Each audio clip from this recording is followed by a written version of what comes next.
If you want to take on a whole saddle of lamb and grill it or fry it in your oven, it can seem rather complicated. There's a lot of bones, there might be some tenderloin, and how do you cut it and how do you... Well, I explain it all in this video. Grilling a whole saddle of lamb on your barbecue can seem complicated, but really it isn't. You start off with scoring the skin about 1 centimeter or half an inch. The strip. This is like making crackling when you're scoring a pork. Then we do it the other way, so we get squares. And you have to cut it so you can just see the meat through the slice. You don't want to cut into the meat, but you have to be able to see it. That way it becomes they become a lot more crisp. And then we turn it over and slice down along the spine. Make sure to don't cut into the tenderloin if you have the piece of the back with that on it. Just loosen.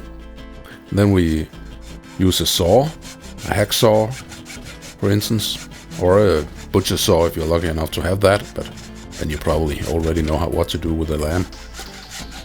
Cut the bones into the meat, but well, not into the meat, just until you touch the meat.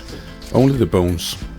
You don't want to cut over the meat with your saw. Scrape off the grit and the bone pieces. It's not nice to get into your mouth. And now we add the herbs and the spices, rosemary, a bit of garlic. I usually add about 1 whole clove of garlic per side, a bit of thyme. You can use dried herbs for this, it doesn't have to be fresh. Salt. But I filmed this in the summer and I had a lot of fresh herbs, so then I prefer that. Pepper. Now we just need to tie it back up, and we need a piece of string about twice the size of the meat. And just use whatever knob you're comfortable with.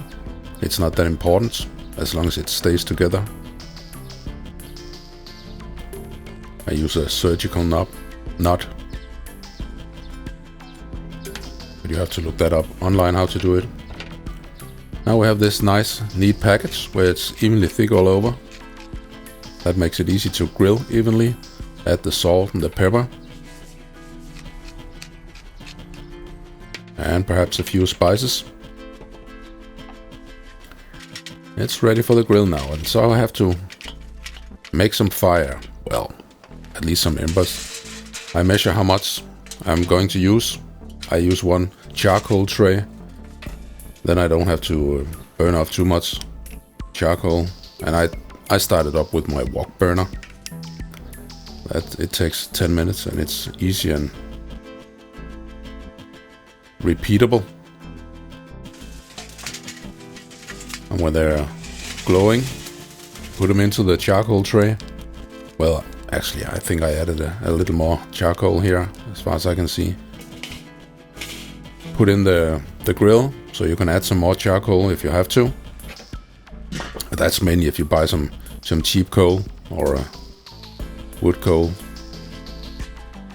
And I've added a few spices and herbs on top of the saddle as well, and then some beechwood. That brings a lovely smoky flavor. You see how it has colored it light brown. And about an hour and 15 minutes later, if it's not too cold or too hot outside, that can change the timing. Then I move the thermometer to check that it has the right temperature all over. It's the coldest temperature that counts, and this is about 55-60 degrees Celsius. You can look on the website for the recipe what the Fahrenheit should be. Now I want to let it rest. You can serve it right away, no problem with that, but usually you have to finish something else first. I just cover it up with some aluminum foil to let it rest. I cover it with a piece of cloth so it'll keep the temperature. That will also distribute the temperature evenly. And now it's easy to cut it because we did the sawing beforehand. If we hadn't done that, we would have to do some pretty acrobatic maneuvering by now. And this is actually why we do the sawing. See, now I can just cut the meat alongside the spine. As closely as possible. We want all the meat off. This is going to be lamb chops in just a minute when I cut them the other way, and there's practically no meat left on the spine now. It looks like it, but really it's a very thin layer of meat.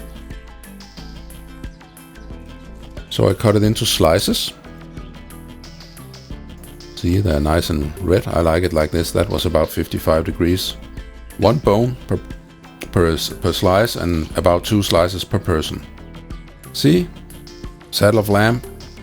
It was really not that difficult. Well, actually, you should try this yourself. Do that and enjoy the results. And you can find the list of ingredients and the recipe on kvalifood.